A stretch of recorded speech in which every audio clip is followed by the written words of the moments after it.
Dave here, how are you? Today is the 21st of March 2021. I'm hoping I got the date right. I'm pretty sure I did. And it looks like everything's running well. Look at all these people that are coming in. Thank you so much for watching. It's a real buzz. It gives my ego a bit of a kick. Okay, today on the show, we are going to be having a look at Peter Lisyak's outfeed assembly table, which is height adjustable, he tells me. Before we get to him nicking off, he's got to go halfway through. He's already been given a pass out by one of the other guys in the forum there. Excellent. AV is great. All the sound is great as well. That's terrific. So today also on the show, we're going to be continuing on with the Lutyen bench. Now I've been told it's pronounced Lutyen. I don't know why, but you know, if you agree, that's great. If you like me, I like the sound of Lutyen. It sounds a little bit sexier. Morning all. G'day everyone. Blue shirt, you knew it. Yes. What else are we going to do? I had a viewer during the week saying that he was having trouble setting up the Kreg jig. He's got a K4. So I said, look, I'll go through that quickly on the show. So he's going to watch. He was having trouble getting the right screws to go in. They were coming through or not grabbing. So you just got a bit confused. So I will go through that. It's easy to get confused, especially if you're new to the game. And as I said, Peter's outfeed assembly table. Today on the show with the Lutyen bench, what I'm going to do, Lutyens with an S. Is it, David? All right. So was it Sir, whatever his first name was, Lutyen, or Sir, whatever his name was, Lutyens? I don't know. That'll be something for you guys to have a bit of a chat about. Now, during the week, what I did was I tidied up this template. Now, I've got the template already bonded to one of the pieces of New Guinea teak, which is forming the back of this beautiful bench. It's just magic. I'm so happy doing it. If you guys want to do it as well, I found it in, what magazine was it? Fine Woodworking. And it was edition August 2000, number 143. This is where it is. I think you can get it online if you've got a membership. Aluthia's sexy too. I guess they are. So this one is designed by Tony O'Malley, and he's the guy who goes through it. And that's the design that I'm following. I've had people ask whether I was doing this or whether I was doing one from Norm Abrams. This is the one that I'm doing here from Tony O'Malley in that magazine. All good? Hello, my darling. How are you doing? Why aren't you at cricket? Because it's raining. We have had so much rain. The water outside that door is around about that far down from the actual door itself. It is unbelievable. You put the link up in last week's show. Thanks, Peter. All right. So I'm going to show you, quickly going down here, a little bit of video of sanding the curves on the template. So we'll go to that.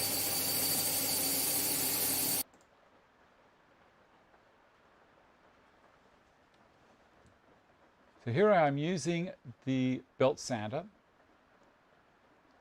and it works so much easier if you've got a belt sander mounted on a bench. It doesn't have to be a big one like the one that I'm using there. It can be a little guy as well, little 1/3 horse. It'll do the same job. So you can see I start to get a little bit caught in that corner there. Now I'm not doing the internal curves at this stage. I'm doing the externals with the belt. So I'm going to move the machine away a little bit. Give it a second. Yep, running out of space. So dragging it around a little bit further. And then I can do some of the internal curve work with the nose of that belt sander. All right, so then we move on to using the spindle.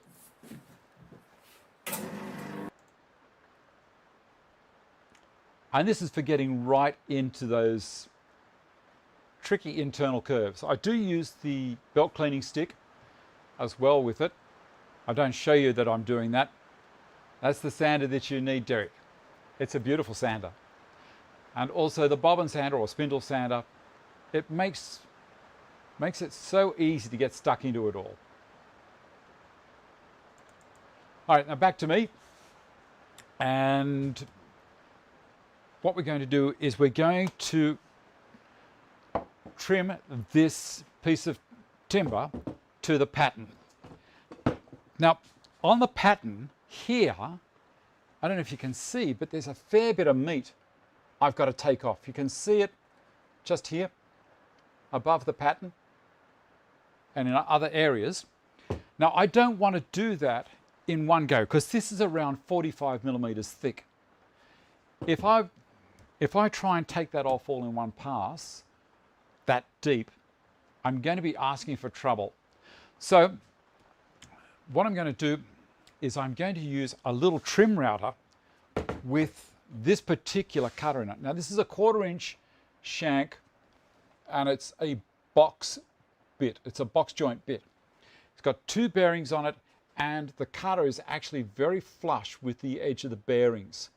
So I have a couple of flush trim bits and they've been sharpened. So be aware if you try and get these things sharpened, sometimes it reduces the meat on the actual cutter, on the blade, and you'll get a step, and that's not what you want. So I'm going to use it in this little guy, and I think this is a 16 millimeter spanner on it. No battery in there, okay? Very, very, very important, especially with trimmers. Take the battery out. Or if you've got a trimmer with a lead on it, pull the lead out of it.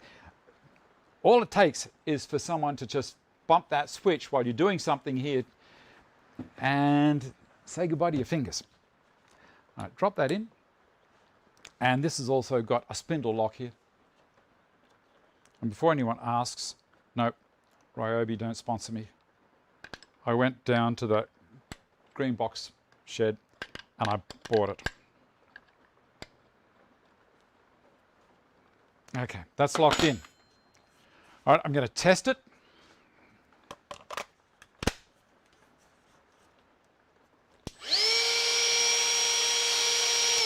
Not going anywhere. I love it. This is a great little machine. All right, I'm going to adjust it down, and there's a little crank here. Which way are we going to go, David? That way. Taking it down until I've got about 3 millimeters of the bearing exposed. That's about it, and then I'm going to lock it. See that? I've got the bearing exposed at the bottom. I'll put my hand behind it so it's easier to see. That bearing is going to follow on the pattern. I'm going to have a quick look down here at the same time to make sure that the bearing isn't going to be touching there. And I've gone too deep. I back it up. It's got a micro adjust on it.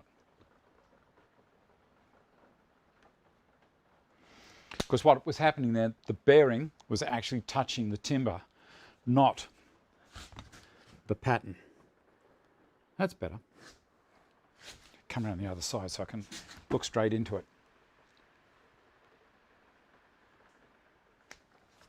Go down just a touch more.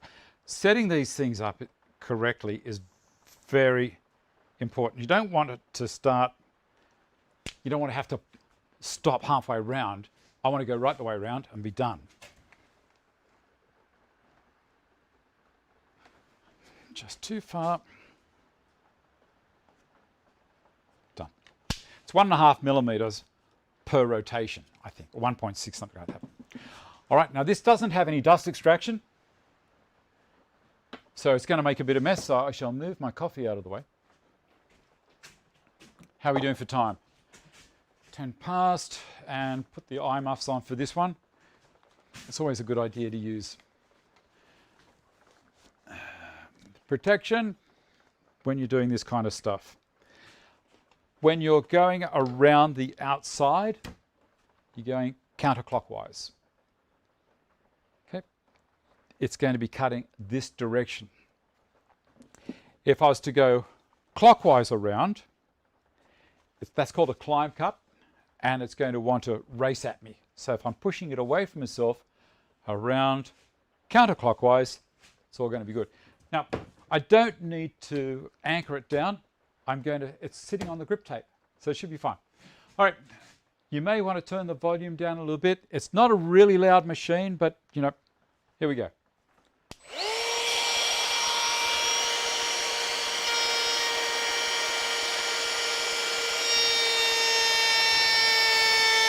You like that? I'm not racing it.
Got good control.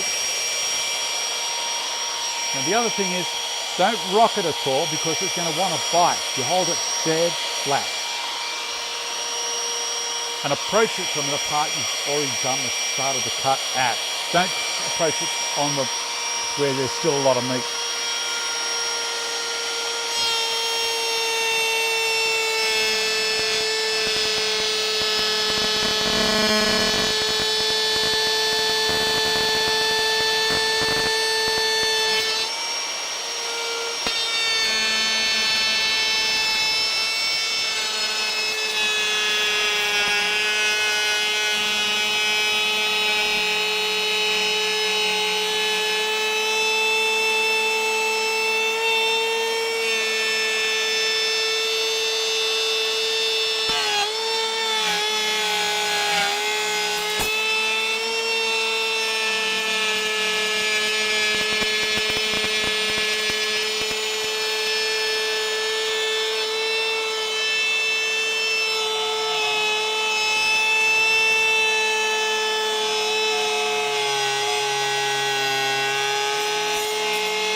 And done.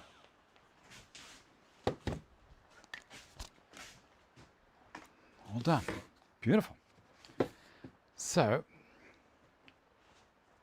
that is really sexy. Have a look at that. You can see I've got that part done.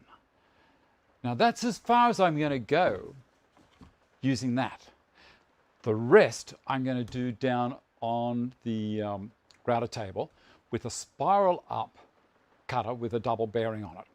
It's a carbide thing, it's got a beautiful spiral on it, so it will slice. It's not going to be chopping, because that one chops. This one is going to slice. Now the reason I've done that is because now really what I've done is I've made my template this thick instead of just the thickness of the MDF on the top. So I've used the lightweight machine just to create that beautiful curve, the exact size, and in effect, I've made my template that much better. Have a quick read, all good here, albeit very soggy. Okay, made it a bit late. Morning, Mike. Heck no, how many bad habits, but tea is not one of them. Coffee drinker though, through and through. And just thought before the highway was closed. Okay, good to hear. Have they closed the highway, Peter? I wonder if they've closed the highway across the Nepean River. Surely it hasn't come up past the bridge.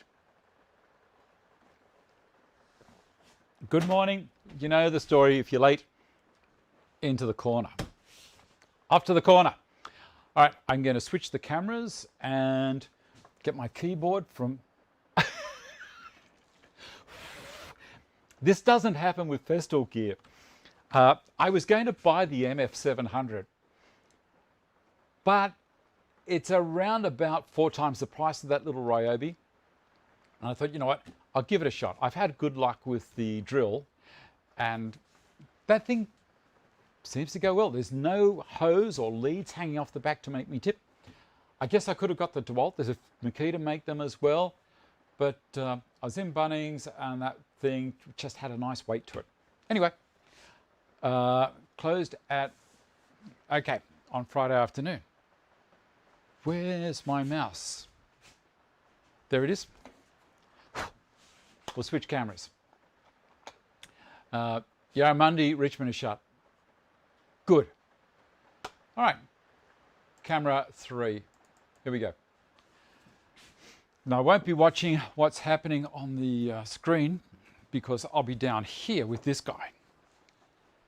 So there's the cutter already in there. I will release this and raise her up and bring it over until I'm up past to about there. That's lovely. Unlock that height. Now, one of the other things about this cutter, switch it around just a little. One of the other things about this cutter is that it doesn't have a very tall depth of actual cut. That's one of the other reasons why I had to bring this down, because you can see the cutter finishes maybe 2 millimeters below this actual part.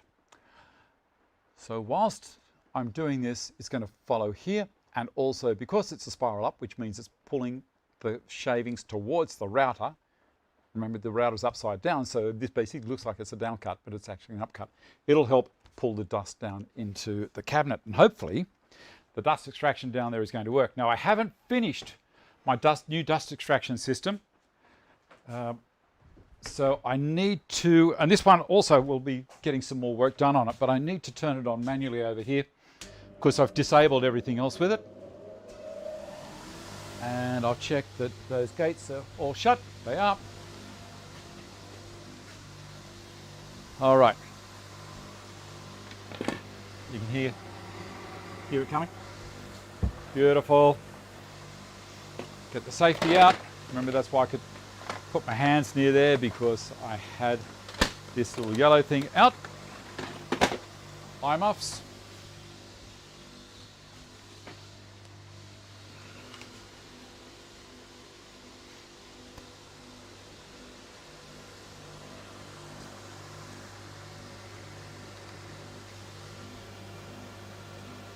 All right. Now, this one I need to travel on the outside. So you know how I said earlier that you need to go counterclockwise? Well, the router is upside down, so now I'm going to go with the wood clockwise around the actual router. The main thing is that I'm cutting into it as I'm going, not that I'm cutting into it at that direction, although you can do that in special situations. All right, let's see how we go.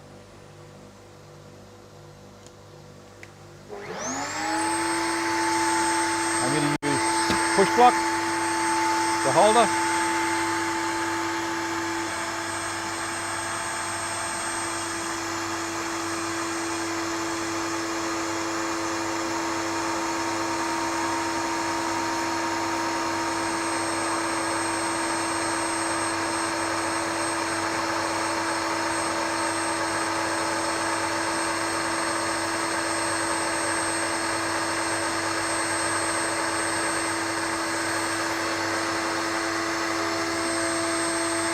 I went slowly there because there was a lot of meat just here to take out.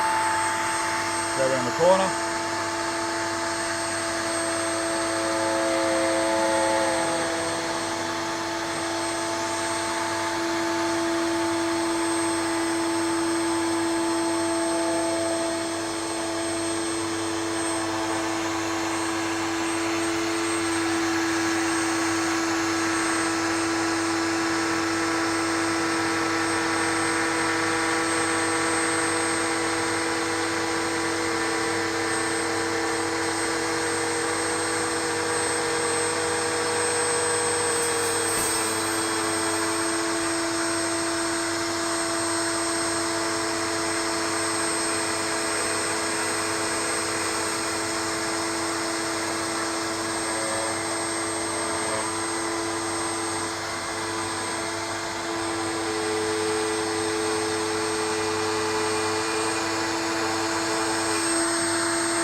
Okay. There's a couple of little spots there on it. Let me come back to this camera. Okay, there's a couple of little spots on there that I haven't quite got, but it's not a big issue because I have this thing called sandpaper. And when it's assembled, like so, see how it's sitting on that flat? That's just, I have to push hard on it. This is 90 degrees up here perfectly. It's going to be pretty damn fine. So all the way around the end, as it needs a bit of a sand, but all the way onto the insides. Yeah, there were comments that it is expensive. They are expensive. But I was at no time getting that kind of tight feeling in my undies. You know what I mean? When you start to think, I've got to be careful here. Sorry, I just deleted someone's post by mistake and I can't find who it was. So yeah, sure, Ian. You've been holding a grudge for weeks. Someone made a comment, I bet, and you thought, right, I'll fix them. Okay, now I need to take the template off. That's all good. So I'm going to use, by viewers' demand, a paint scraper instead of a chisel. All right, let's get in here. And again, I use blue tape and super glue. That was how I held it on. Blue tape and super glue, and it works just great. A lot easier than double-sided tape. I was using Turner's tape all the time, and I had a few people say, Dave, use the blue tape. Everyone else on YouTube's doing it, so I do. And thank you, it works brilliantly. Done. All right, now, that's with it off. Isn't that just lovely? It's beautiful form. All right, check my list. How are we doing for time? Why not? Let's have a quick look at Peter's outfeed table. He's got to nick off very soon. And we'll go to here, and I'll use my piece as a mouse pad.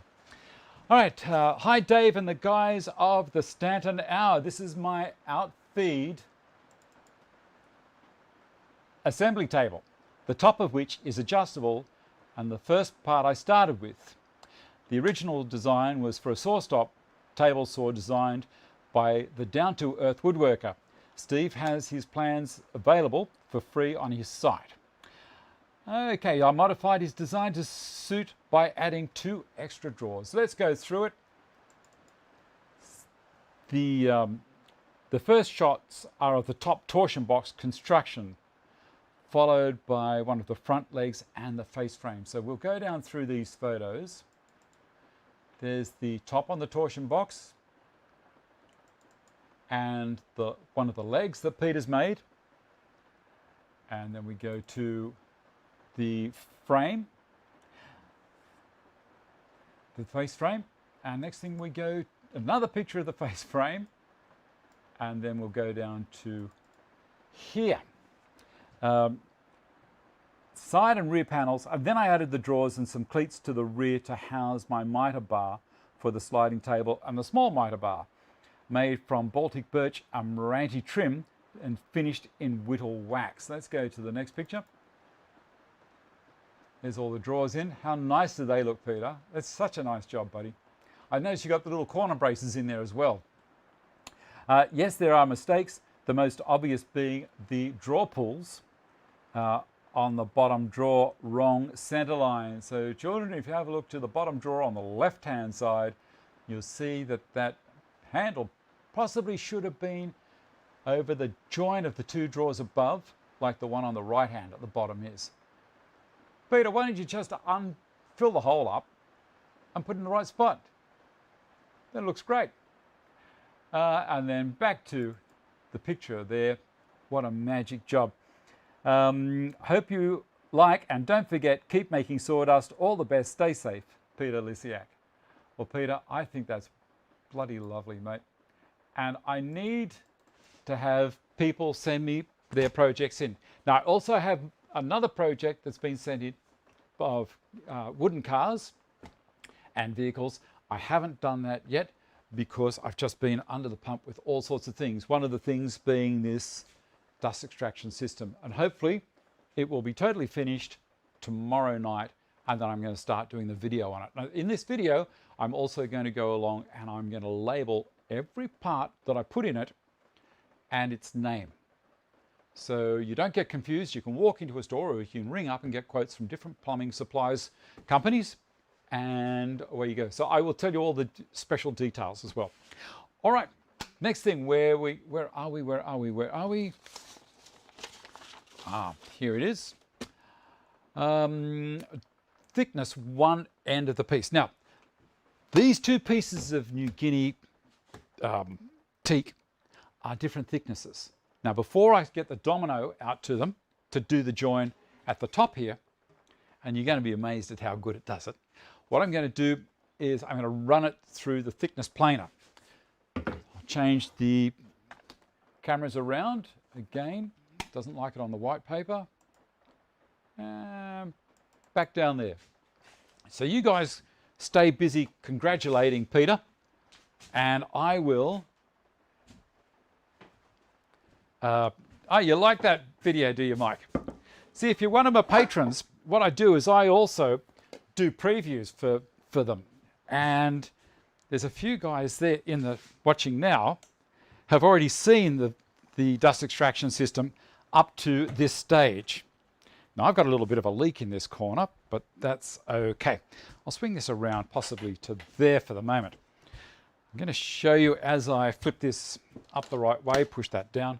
I undo these little clamps down here, flip her up. At least there's no leaks over where my machine is. Oh, something interesting about this machine. While I've got all that head exposed, there are micro switches in behind here. I cannot turn this on. You watch, I'll try and turn it on. Nothing.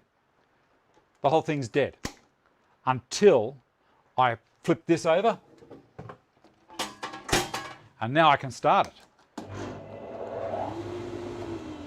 I love this machine. I keep on telling people this is a great machine. If you want to, you can go to one of the links that I've got down in the description box for Carbotech, and you can see where it is. Now, this Tim, I'll come over here and grab this. I'm going to get my calipers and I'm going to find out the thickness. I want to show you how accurate this gauge is as well down here. I have two pieces of wood, and I'm going to measure off the skinnier one.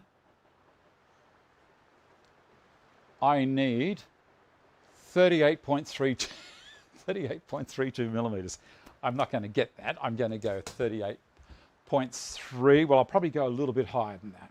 So, winding this up. I don't know if you can see that spinning. Come around a bit further. Going to do it until it comes down to 38.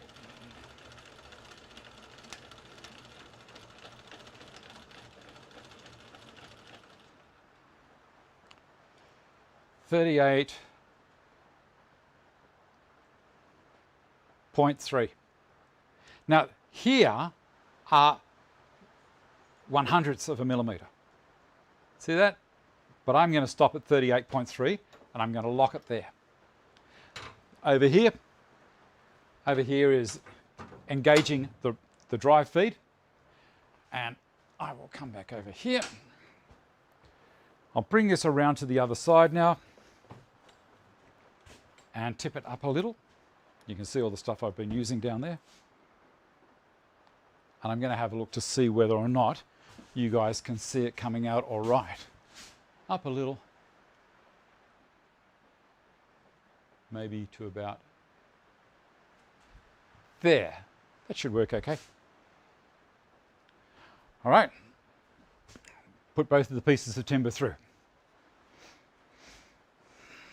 Oh yeah, I prefer this to the jet.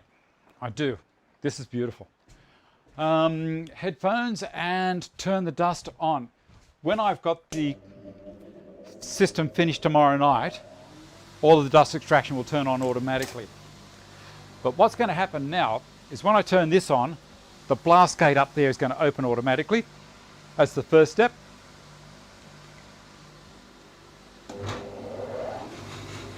Yep, open.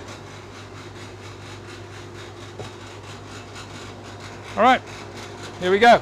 Either I'm going to make it really beautiful or stuff it, one or the other.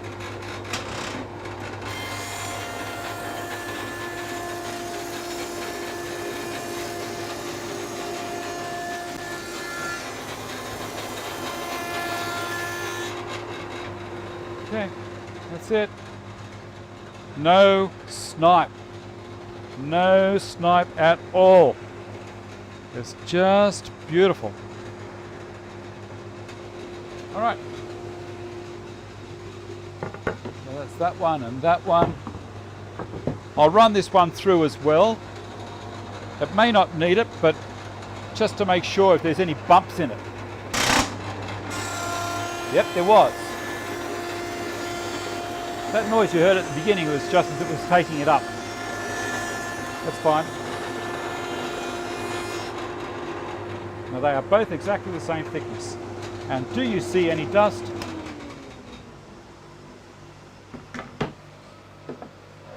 Oh, magic.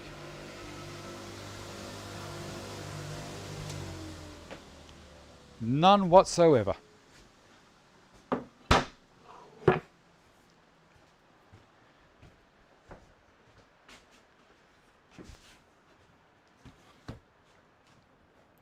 All right. What is the windmill sound? I don't know. Let me have a look. Come back to this camera. Naughty corner's full. Michael, you love your machine as well. That is just the best machine. A mortised height adjuster. I don't know. Living on the edge, indeed. Got to see you later, Peter. Thanks for sending those pictures in of that beautiful outfeed table you did for us. I know. All right. What have we done now? We're going to domino these two together. Now, I've got to make sure that I'm working from the same side, because what I want to do is with this bench,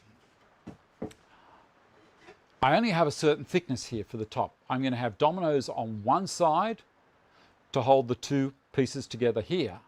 And then I'm also going to have a domino come up from underneath to hold the center mullion that's going to go in.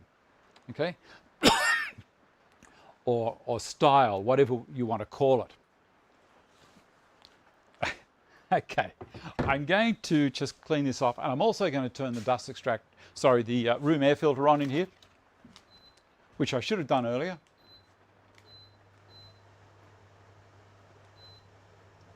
Let it run for 2 hours.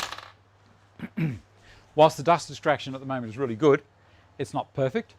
So I just need to be aware of that. I'm going to clean things off the bench because I don't want things being held up. I'm going to use the bench a lot in the assembly, in more ways than you would think. So I'll just quickly get it off here. And back up. There you go, clean bench. Beautiful. I'm going to put a couple of dogs in there as well. I'll use some of John's. Where are we?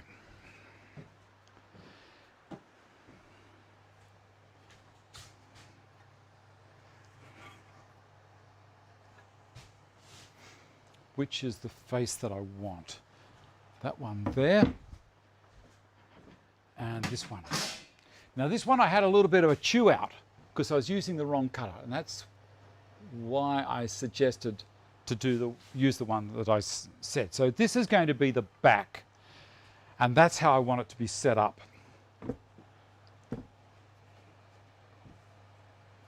Oh, so pretty. So pretty. It's going to be magic. All right, so a pencil, and I'm going to write on here back and back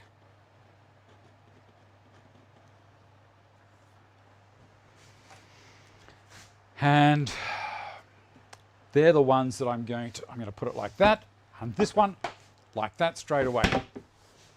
Now I need to have the dominoes done both from this side, because it's coming off referencing. So I shall move that one to there, that one to there. That's all looking pretty good. Bring that forward, push that into there, and this one, push that one into there. You can't see that, can you? I'll show you in a minute. And let's push that one there. That's going to do a lot of the holding for me, and then the clamps down the side here. Okay, not going anywhere. And this one, put one more dog in there.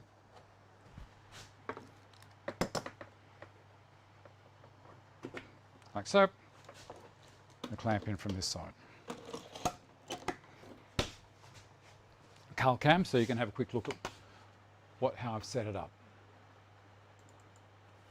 All right, so I have a couple of dogs there, and also I'll pull it back this way. You can see I've got dogs down the end there.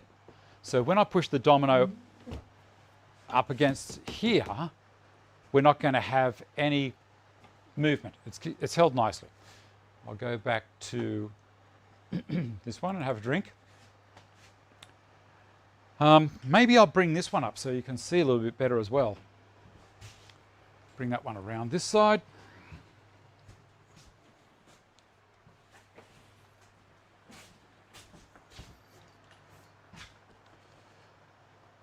That might work. I'll have a look.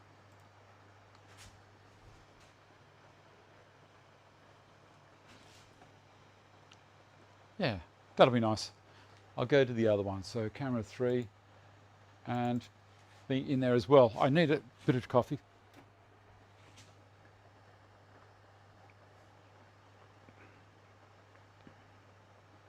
Can't hear me over the rain.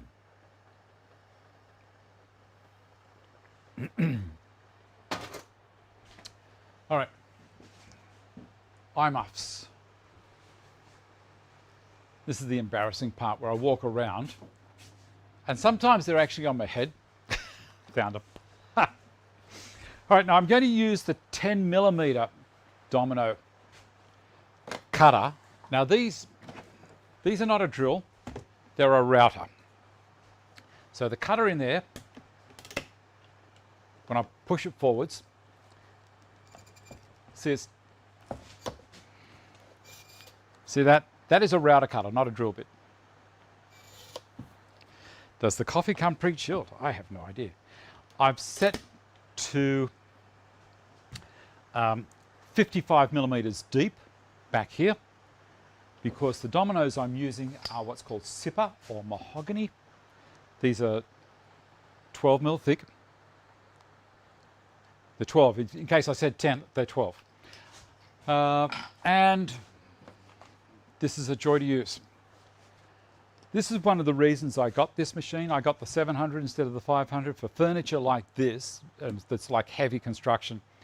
The 700 is the better way to go. I've got it set so it's a tight fitting. I can flick it between both. There's a little indicator there. You can see it runs between the two different points. So it's just going to be tight. I've got these pins here up. I haven't got any of the other pins up. So I'm going to be referencing off those pins. All right. Here we go.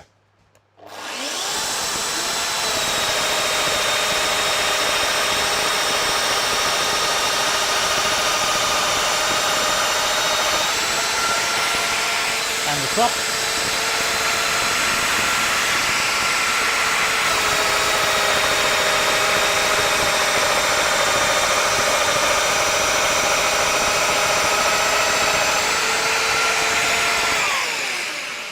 And I'm sure I could hear some of you going, oh my God, you're going to come out the other side there, Dave. Well, I'm not, because I always put a domino on top to see how close it's going to be. Now it is close, it's around about 4 millimeters or 3/16 of an inch away, but that's fine. All right, going to do the other one.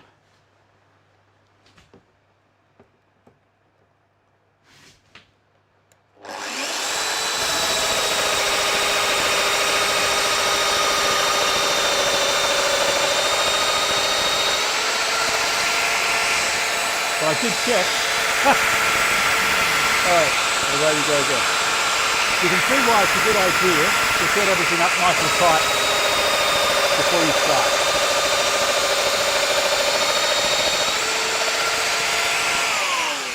Done. Now we're going to put it together dry. So I'm just checking that I've got these the right length. I do. I've got some more there that I'm going to cut down, and I'll go back to the main camera. What do you think? It's a magic machine. I love it. Going to bring this camera back around this side. It's 1/4 We're going really, really well.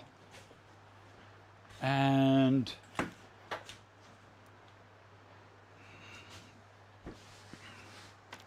undo that, and undo that. Now, one of the other things that I can do here is spin that clamp around, bring it back in this way, and use a bench hook. Now, I did a video on how to make a thing like this. They're a very, very basic thing, but they work so well. Now, I could have the bench hook just sitting there and try and hold it, or I can do this. And that's, I don't have to worry now. And I'm going to use this. Now Ian's going to gasp. This is my Turner 220 block plane. I love this little thing. Did a video on how restoring it. There we go. Basically what I'm going to do is I'm going to put a little chamfer on the end there, so it goes in nicer. So it's very easy with the and over, and end for end.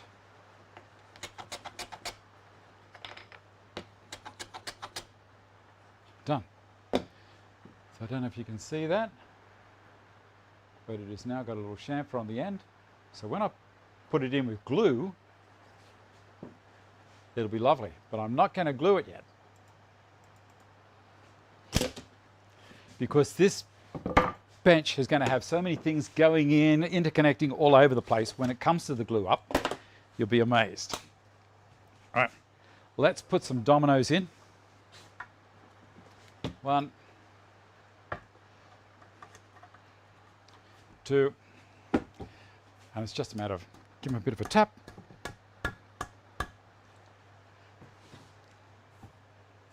You like that? And we're going to put it in to the other one there.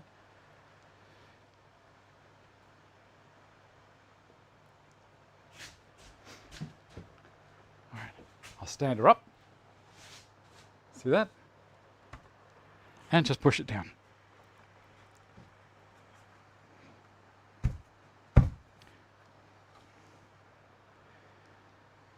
Okay, that'll pull together with the clamps. But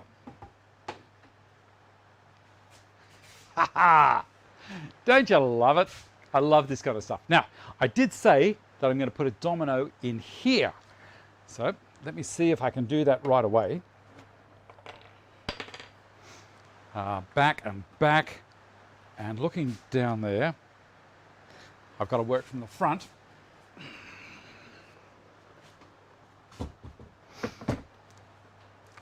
I'm going to give her a bit of a tap. So I'm going to lock it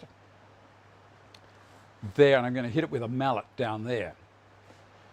Will I use 4 dominoes? I'm going to use 2 dominoes there. The reason I've offset them down to one side is because I'm going to put another domino on this side there, going up into that joint. And I don't want it crashing with those other dominoes there. That's why I've set them either side. So the next thing to do, as I say, I need to clamp that. Getting more drips in here.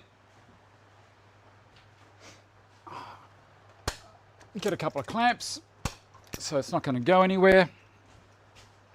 And then when we've got this part done, I'm going to show you what else we're going to do.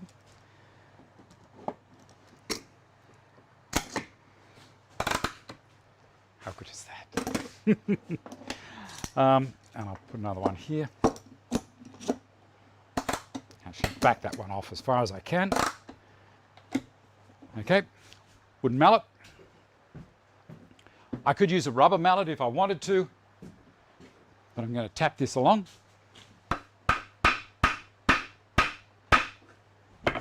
And we'll go to Carl cam, shall we? We'll see how nice that joint's come up. There it is right there. Dale, you fell asleep. Well, there you go, buddy. No sweat. Now, I can move this over here. And this isn't going anywhere. This is all nice and flat. And because the two pieces have been thickness to the same thickness this way, I can now set the domino up here, but set this thing here to wobbly. So it's going to be slightly wider in its arc when it's doing the cut. I'll set it up right in the middle there, put that line right over the joint, and here we go.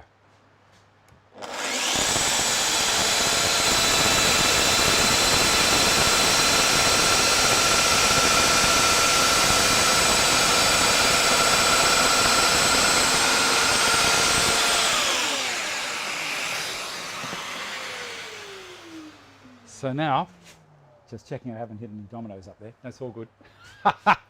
So now, come back to this one. I have the joint set up, and I have that can go in there. I'll go to Carl cam again for this part. Am I smiling too much? It's partly relief. So there's a domino there now that I can move around a little bit. The reason being I was working off an arc here, so I didn't know if I was going to be perfect this way. Down here, the center piece of timber in the middle, I will also use the, that same domino and put it into there, but it will be tight. The tight swing, not the big swing, it'll be the narrow swing. So that'll be perfect. That'll be my mortise and tenon style joint. It's basically, it's a slip tenon. Now, what I want to do next is make sure that out at the ends, down there and down there, are square. And I'm going to do that with the track saw.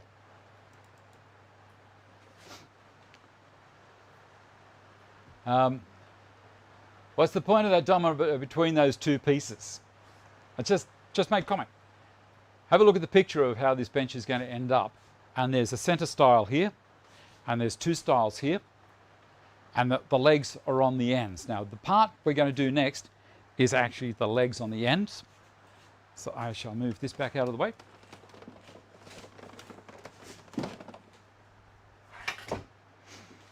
And we'll see if I can pull this back far enough so you can see what I'm going to do with the track saw. I'll bring it over this side, I think.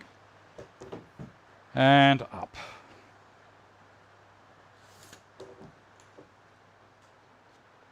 Sorry about having to set the camera up, but it's just one of those things. I haven't got a gazillion of them. And the track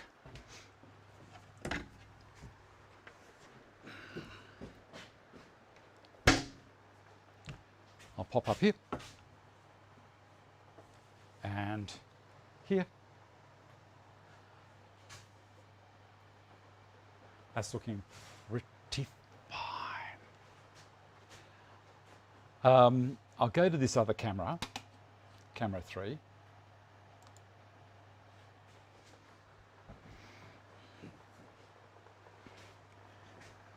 Where are we?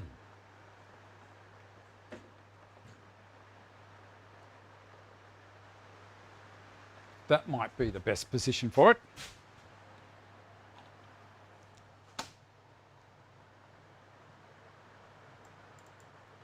All right. the bottom of both sides are where the legs are going to connect onto this back. So what I'm going to do is I'm going to measure the distance from this support, which is on my template, and this support, so that this is going to be parallel, because that was all set up perfectly. All right, where are we? That is 15 millimeters neat, and that is also 15 millimeters neat. That's perfect. Now I'll put a couple of clamps on, go around the other side, and then after we've done that, we're going to have a look at the Kreg K4 and how to set it up, as I promised. We've got 5 minutes left, and it'll be fine. This into here, and then down so it locks. So the track isn't going to go wandering while I'm cutting. And this one, I'm hoping will slide down past there. I need to pull this out a little. And up. Beautiful. Now see this, it's all being held in place with my bench. That's going to be magic. All right, get the saw.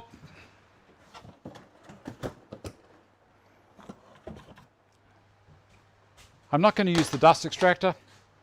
I'm going to use the bag. It's a Gecko, that attachment here. This is for when I'm using melamine and stuff like that. I invested in one of these because it really does help, Dave. It holds the center of the track dead steady. If when I'm using a long track, it can't wander at all. You know, they'll probably say, oh, you know, they'll never bow, they're horribly strong.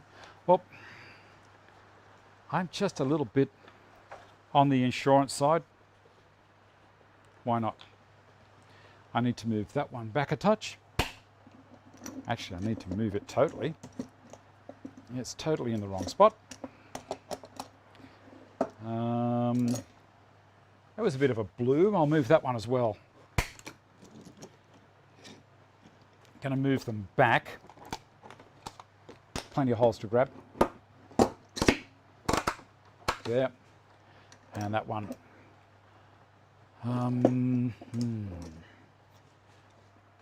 Another hole there. Beautiful. Let's see if I've got the two working together. So you can see here, I'm holding it in place. The track is clamped onto there now. It's not going to go anywhere. I'm going to set it to full depth of cut, which is 50 millimeters. And coming back here, here we go.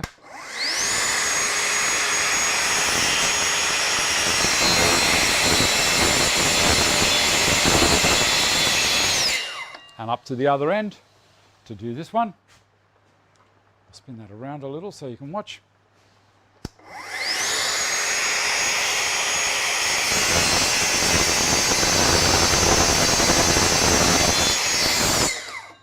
Beautiful.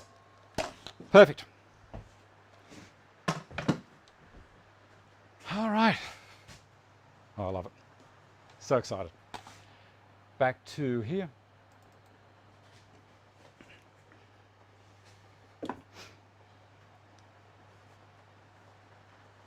No, it's not instant.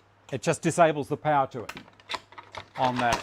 It's not an emergency stop. It's just if you happen to open it whilst it's still turning, it turns the machine off.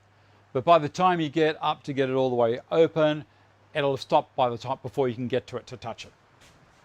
It works very well. It doesn't have a brake on it, if that's what you're asking. Pop this up, and then we're going to go to the K5. I might just stand that up so you can have a look. Actually, it's not going to work standing it up, obviously. I'll put it to the side.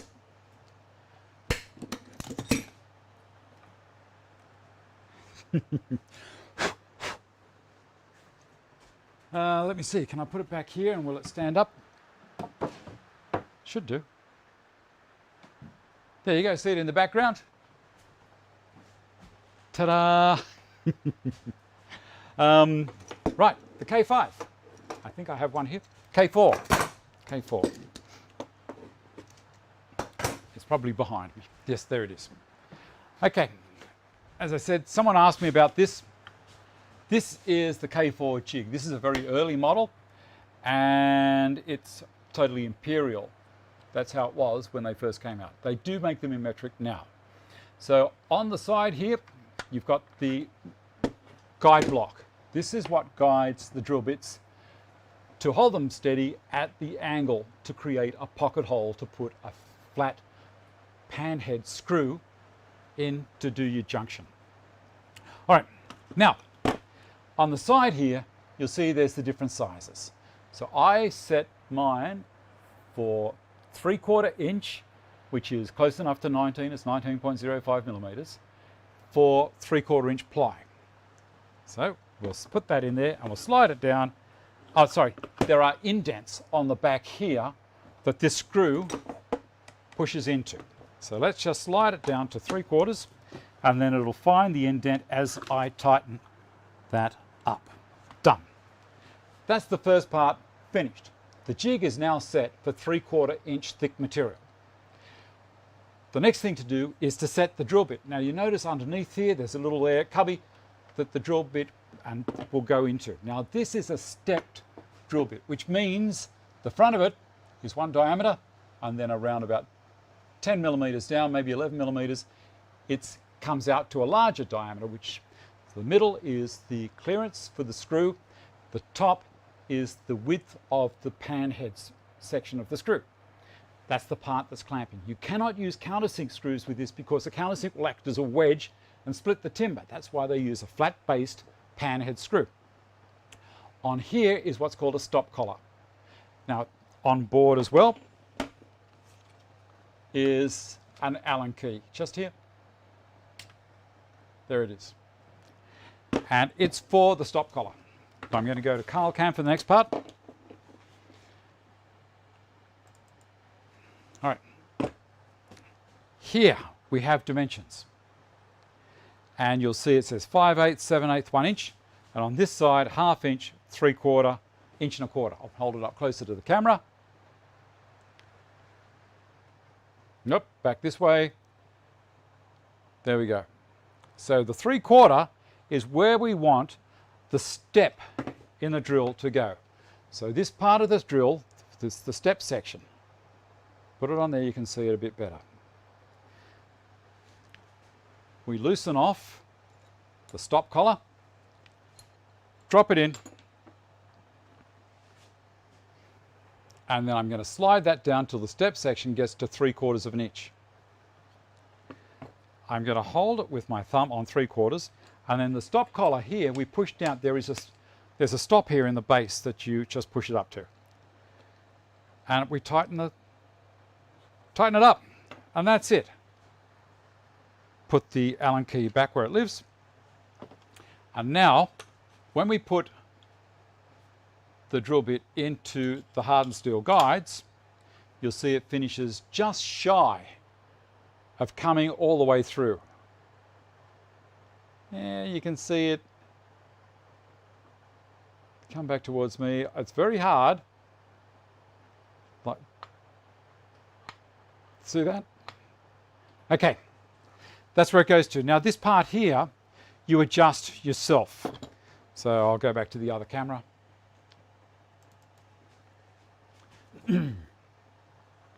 So you have all this part here, you adjust it so that when this toggle clamp pushes against the material, which is 3/4 inch thick, it does it sufficiently, not overly, because if you do it overly, you're going to bend the body of the jig.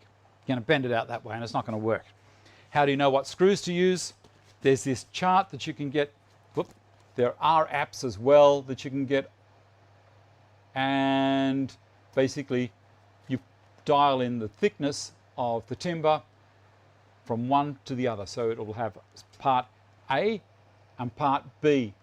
That's how your joint's going to work, and it'll tell you how you say, right, well, the part A thickness on this particular one we're saying is 1 3/8 inches, and then part A is 1.5 inches, and it tells me straight away I need setting to 1 3/8 on the jig and a 2-inch screw.